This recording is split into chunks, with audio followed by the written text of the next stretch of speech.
đây năng ruộng chỉ mùi buồn bảy bay rứ có đây năng ruộng chỉ mùi bầm bảy bảy bảy bà dương lia bầm bảy bảy bay còn là khẳng khăn năng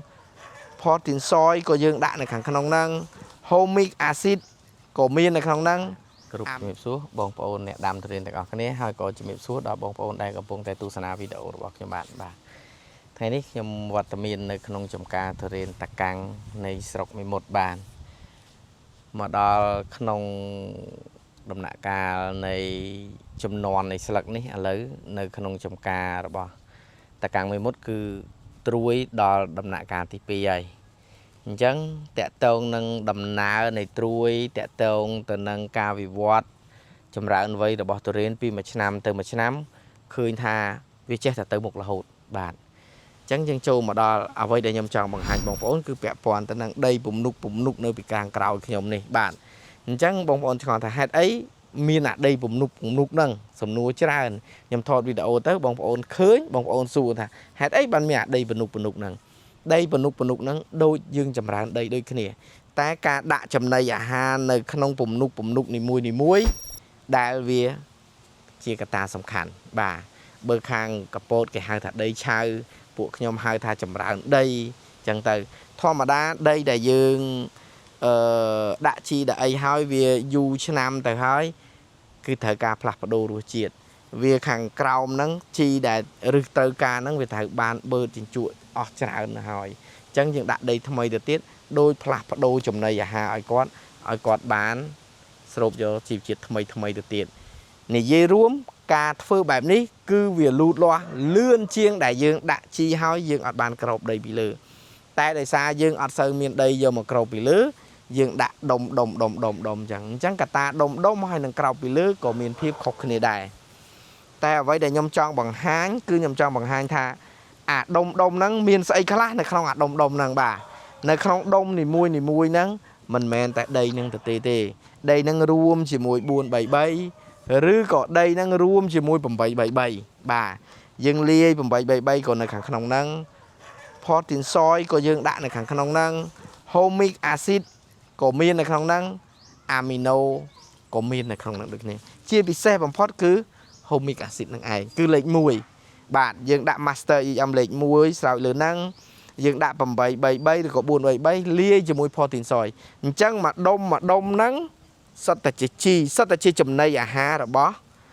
ស់ដំណាំទុរេនយើងបន្ទាប់ពីហ្នឹងទៅបងប្អូនបើចង់ដឹងច្បាស់ហ្មងឆ្នាំក្រោយឬក៏5-6 ខែក្រោយបងប្អូនមកកាយអាដុំហ្នឹងវិញបងប្អូននឹងឃើញថាមួយដុំហ្នឹងគឺសិតតែរឹសទាំងអស់បាទហើយបើពេលភ្លៀងចិញ្ច្រុំរឹសនៅមួយដុំហ្នឹងវាអត់មានរលួយទេបាទវាធ្វើព្រោះវានៅលើទួលដាច់ពីគេបាទបើសិនជាចង់ឲ្យច្បាស់ជាងនឹងទៅទៀតយកស្លឹករុក្ខជាតិយកមកក្របពីលើនឹងទៅទៀតគឺរឹសពេញនឹងទាំងអស់អញ្ចឹងសូមបញ្ជាក់ថាការដាក់ដុំរបស់យើងនេះវាមានអត្ថប្រយោជន៍ច្រើនវាបានផ្ដល់ទៅចំណីអាហារយ៉ាងពិតប្រាកដទៅដល់ដើមទុរេនរបស់យើងក្រោយពីដាក់អញ្ចឹងមួយឆ្នាំ2ឆ្នាំហើយបានយើងឃើញថាទម្លាប់នៃការប្រើប្រាស់របស់យើងបែបនេះគឺបានផលល្អចេះជាងយកជីទៅបាចនេះជីធម្មជាតិផងយកទៅបាចតែមកតែជីគីមីទៀតបាចស្រួលហូរតាមទឹកហូរទៅតាមអីអស់អញ្ចឹងហើយបានណែនាំបងប្អូនថាព្យាយាមឲ្យមាន amino acid ព្យាយាមឲ្យមាន fulvic acid ឲ្យមាន humic acid ឲ្យជាប់នៅនឹងដីដើម្បីបង្កើនដីនឹងឲ្យទៅជាដីធម្មជាតិដែលផ្ទុយពីគីមីដែលអត់មានអស់នឹងនៅជាមួយគីមីគេមានតែចំណែកយើងវិញយើងមាន humic acid fulvic acid amino acid ជួយជំរុញឲ្យដីយើងនឹងល្អបង្កើន OM តាមរយៈជីរបស់យើងតាមរយៈ protein soy របស់យើងសុទ្ធតែបង្កើននៅចំនួន OM បងប្អូនឃើញនៅលើ BG របស់ក្រុមហ៊ុនជីធម្មជាតិ EHM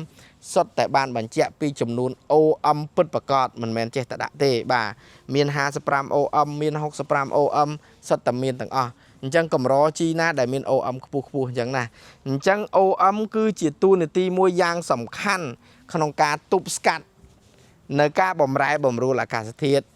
ទប់ស្កាត់នៅលំនឹង pH របស់ដីឲ្យបានត្រឹមត្រូវជួយជក់ទឹកសម្រាប់ចិញ្ចឹមទៅដល់ឫសនៅក្នុងដីរបស់យើងបាទអញ្ចឹងបងប្អូនសិក្សាអំពី OM ឲ្យបានច្រើនសិក្សាឲ្យលម្អិត còn ao thà cái thà ô kê đai năng năng cùng trời đai chẳng sẵn than đấy rồi có ti tua đây này cao đam thủ rên đi cứ chỉ cần lại môi đo sầm khăn na cứ chỉ à dụ chi vứt rồi bỏ đầm nam thủ rên đam đi to tại mặt đòn bà sân chiêm block năng đây năng mình là o đam năng có tờ ở rụi đai bà đây năng pu pin tại đào mê ru đây năng khôi soi rồi lui pam tức chòm tức lên từ tua do chầm này ha chẳng rương năng có mình ai dọc chi đại diện đã tạo bán đây men thà đây khôi lang là lui o hói phần tự đã chi có đã mấy có rước chập giọt bàn có bảo quan chi dương năng có xa thiết chi đại dương đã tự áo đó đại miền tùm rung ân pk bài na cái đó có chập mình bàn có mình ai chạ châu từ đó như cao sự can này rước nâng bàn đài đây xa ấy đây chỉ nè rèn ste bà đây chỉ nè mình từ tua gió chỉ nè nghe muối mình ai chầm lon tới bàn bà chẳng cả ta đại dương thưa đông nắng bông ôn chụp ngò tới cứ dương thưa bài nâng tại bởi dương bàn đặt đây tầng o của ban thì đặt đông những của bàn tại chỉ bọt bị sọt bạc buộc nhóm vì khác đây vì tu làng hơi chẳng dương đặt mặt đông chẳng năm cái đó dương đặt đông xây từ tiệt cho lo cái này tầng o chẳng rư vì miên phiếp ai cái chôn bảo vì ru đây ai cái chôn bảo vì mà đông đi vì ru mà đông nu đời đời ai cái chôn là phiếp bảo vì bàn trầm trời chẳng tiếng ní cứ chia sẻ mặt tập họ có chia bót bị sao rồi bó trong hôn chi thò mà chia ý âm đại đặc nòm đại lùa gẹn dụ chôn cáng cứ dừng thưa với đám bay thủ riêng dừng bị sao cướp bẹp giang tầng o đám bay ao thủ riêng bàn lõ hai dừng chay đầm lệ nơi ở với đại dương bàn thưa ní từ đó bông ôn đại chỉ nè đam thủ riêng hai sờ lanh thủ riêng tạm bẹp thò mà chia tạm bẹp organic tầng o kia còn ao tha thò mà chia tạm mót tại tạm bật tới mình đang xây cái châu từ không năng bà vì passport từ đó play từ đó nè hộp trong cái đó miền ca nòm chân khi ở giờ tiết nông rồi thun tới đây chân bàn thà chung vinh dương tàng lệch tàng cá khi gặp punkt tại miền Pành ha ông pika pra chi tham đôi mình trầm trời miền xa thiệt ngôn sọc cục bài giang by2 ai tàng o tại đời lại dương còn punkt tại tu rong nơi atipul năng màu lạc đây chẳng có chọn chủng riêng chung đó bông bông đai cầm pung tại đảo lưu vị thầy nắng cùng chia diêm tại đó cả pra nơi xã thiên đài kê hàm khọt